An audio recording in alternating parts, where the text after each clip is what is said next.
So we are going to be talking about digital cameras today. Some of you may be interested in purchasing a digital camera of some sort, and this ideally will give you a little bit of guidance on what you might want to look for, or if you do want to look for a digital camera rather than just relying on your smartphone. And smartphone cameras are pretty nice.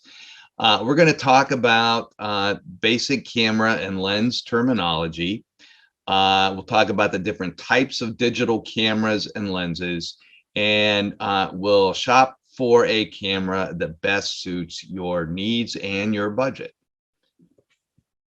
So one of the first types of cameras that you might be already familiar with are the old standbys, the point and shoot cameras. They're also known as compact cameras. These are very small and lightweight. They come with a built-in flash and a zoom lens.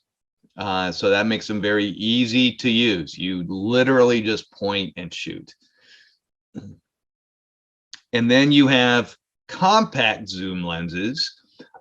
These are a little more powerful. They're still a point and shoot, but they're a little more powerful in that you've got the zoom lens able to give you greater magnification of whatever it is you're looking for. And then you have your advanced compacts. These are also sometimes known as bridge cameras, and they will include some of the settings that you might find on some of the more advanced cameras. They'll have some manual exposure and focusing capabilities on there for you to do a little more of a customized approach to your photography, use a little more technique to it. They still only have the one lens, but they're very lightweight and user friendly. You also have these action and adventure cameras that are similar to a compact camera, but they are weatherproof and shockproof. And then the DSLRs, these are for people who are really wanting to get serious as photographers, make it kind of a real serious hobby. And these have essentially what you can do with these. If you can see my screen here, there we go. I can actually, this is a DSLR, and I can actually remove the lens and replace it with another one, or just go ahead and close it off with a little cover for the lens holder there. But this is equipped with a lot of manual controls that you can use. So it just makes for the ability to really focus a little more closely or pan out a little bit more. And there are lenses that do different things. I'll go over a few of those in a moment, but that's what you're looking at with these. So what that will look like, you'll have a shutter button on here, as well as a built-in flash, and what they call the flash hot shoe, which allows you to put an external flash that would just slide in here for a little more flash ability there. You have your dial here that allows you to go through your different settings. Both the automatic settings and even some of the advanced cameras will have some automatic settings, but also some manual settings that will allow you to adjust the focal length and the aperture, terms that I'll talk a little bit more about in a second. And right down here is where you press to release the lens and put a new one back on. So how do these cameras work? First of all, they focus in on the subject, and the shutter opens to admit light. And the mirror there's a mirror here that reflects light from the lens into the viewfinder. And that image sensor reacts to the light and records the image on a memory card. You know, it used to be that it recorded it on film back when we used film cameras. Today, you just stick that little digital card, and they look like this. You can see this, they're very small. And if you put that in the camera, it'll all of the images will be recorded in there. And then when you're ready to take that out and download that onto your computer, if you want to do that, you just stick it into your computer and transfer them over from that digital card. Now, a lot of the compact cameras I just mentioned, they do not have this reflex mirror at all. They're just, it's the light going directly to the sensor. So the sensor, when I talk about the sensor is the mechanism in the camera that captures the light entering through the lens. And then you also have your shutter, and that controls the duration of the light to the sensor. So some shutter speed examples are, you have one that is maybe a second or more. That is really ideal for nighttime photography or low light shooting, because you want to bring more light. You want to have more time for light to come into that lens. And then your typical is going to be about a 50th to a 100th of a second. That's just not your nice mid-range for a nice photograph. And then for something that is moving really quickly, you may want to go with something pretty fast, like 1,000th or a 4,000th of a second, to really capture that fast motion really clearly.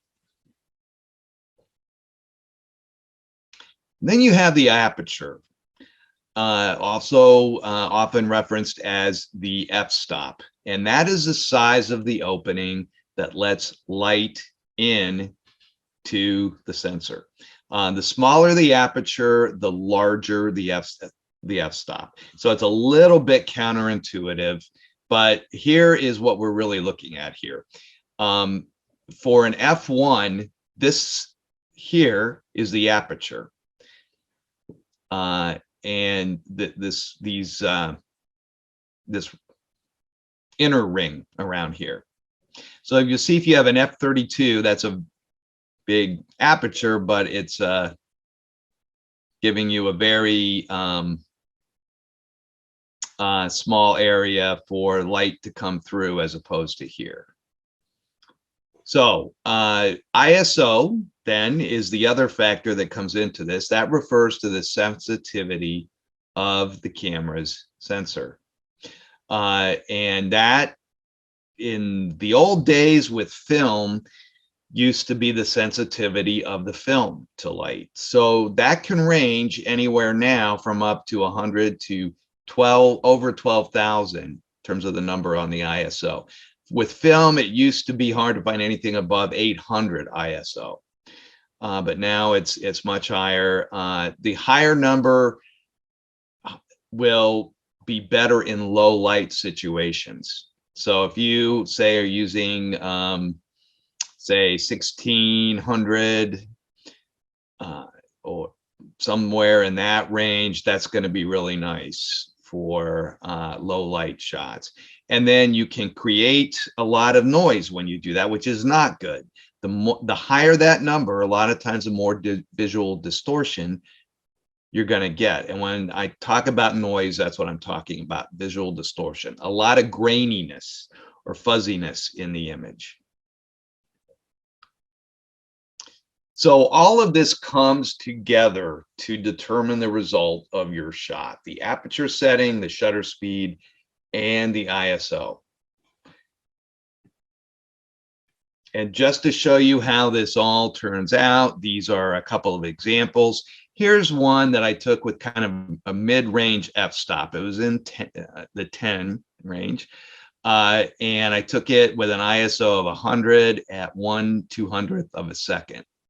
Here's another one with a really, really low f-stop, 1.8, and an ISO of 100 and at 400th of a second.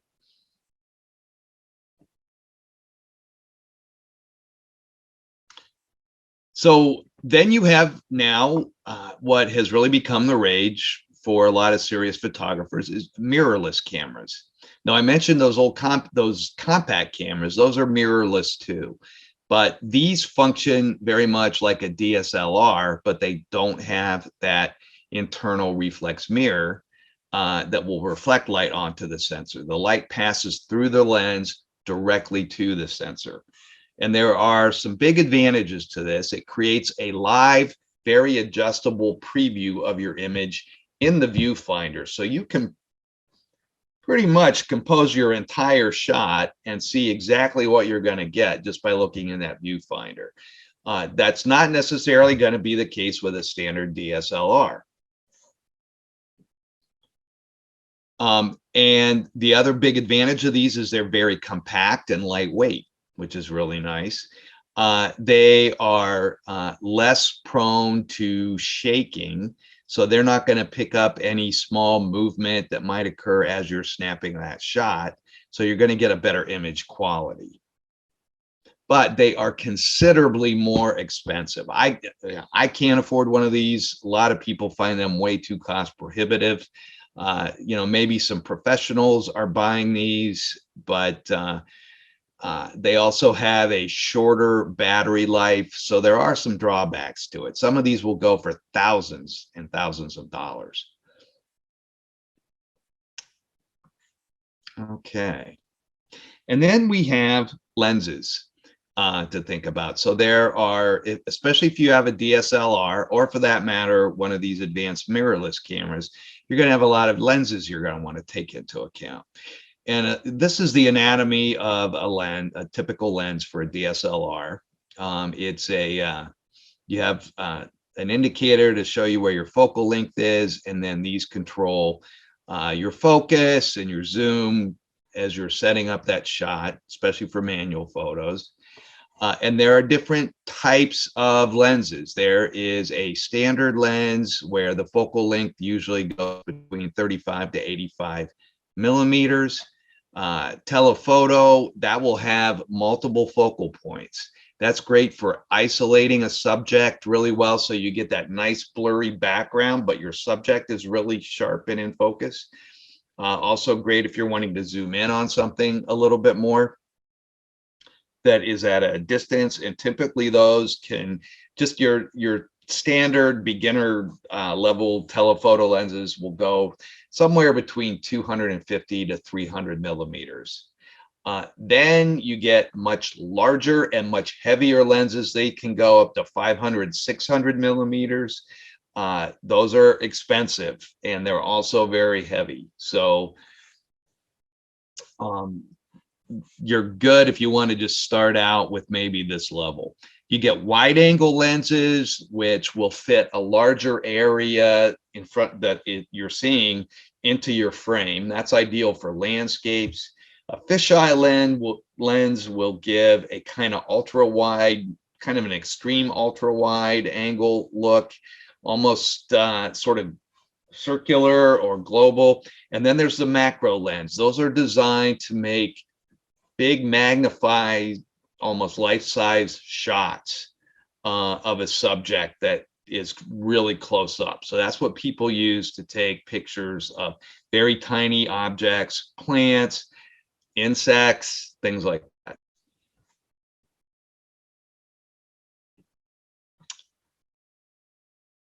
So what do you need to consider when selecting a camera? There are few things that you might want to look into. One is, first of all, read product reviews. It's always a good idea to just see what other people are rating them as. Go to expert sites and things like that. There are plenty out there. You can go to Consumer Reports. Lot of I really just do a Google search and you'll be able to find all kinds of reviews on different types of cameras. I'll have a few links in the class notes that you can see. The image quality will that's going to vary from camera to camera, but you also need to figure if it's going to be any better than what you're getting with your smartphone camera. And smartphone cameras are improving all the time. They are far, far better than what you would get in some of those early, say like the iPhone when it first came out. And a lot of professional photographers are now making a living exclusively as iPhone photographers. So if you've already got a smartphone and you're thinking that you need a digital camera to take good snapshots, things like that, maybe you're fine with the smartphone. You also want to think about the size and the weight that suits your habits and activities. For travel, sometimes maybe you do not want a really heavy camera and a lot of lenses that you're lugging around. Think about the type of pictures you'd like to take. If you want to take some really nice portraits or some really beautiful landscapes, great. But if you're just basically taking snapshots of family, things like that, maybe that smartphone is just fine. And think about the features that you're likely to use. Will you use all those manual settings? The other thing you have to think about if you get a DSLR or one of those expensive mirrorless cameras is the availability of lenses and other accessories that fit your budget. You may want to get, in addition to maybe 3 or 4 lenses, you may also want to get a camera bag to carry all of that around. You may want to get a tripod to mount that camera if you're going to take something in low light, because you will need to have that camera very, very still in order to get a really clear shot, because longer exposures will pick up movement, and even our hands, as still as we try to make them, will make these micro movements that the camera will pick up if that exposure is a little more than a split second. Compact cameras. These are some of the big compact cameras out on the market right now. And then there are these adventure cameras that are available in addition to the GoPro, which I should have listed here, but also Olympus and Fujifilm. And a good starting point if you're interested in a DSLR is the Canon Rebel series and also the Nikon D series. These are about the same. It's just 2 different brands. But they both pretty much have the same functions on them, and they're a great way to really enter into the world of DSLRs. There's also the Pentax K70 and the Sony A68 is another brand. Where do you buy these? Amazon is a great place to look. Yeah, they've got good deals on Amazon. Another good place is B&H Photo. That's a very popular store for photographers. It's online. You can just go there and order things to be shipped to you. Abe's of Maine. There's one called Adorama, and then one called Best Buy. You might be familiar with Best Buy. That's another one that's a good one to try. Okay, so just some key takeaways. Point and shoot compact cameras are lightweight and easy to use. Some models have powerful zoom lenses that you can get a lot out of. DSLR cameras are for serious hobbyists. They include mounts for interchangeable lenses and offer a variety of settings and manual controls. Mirrorless cameras are becoming more popular. They're lightweight, they capture sharper images, but they are pricey. And finally, select the camera that includes features you're certain you're going to use, so that you don't overspend and use something that you're going to end up either letting gather dust in a drawer or reselling to somebody. Okay. All right. So thank you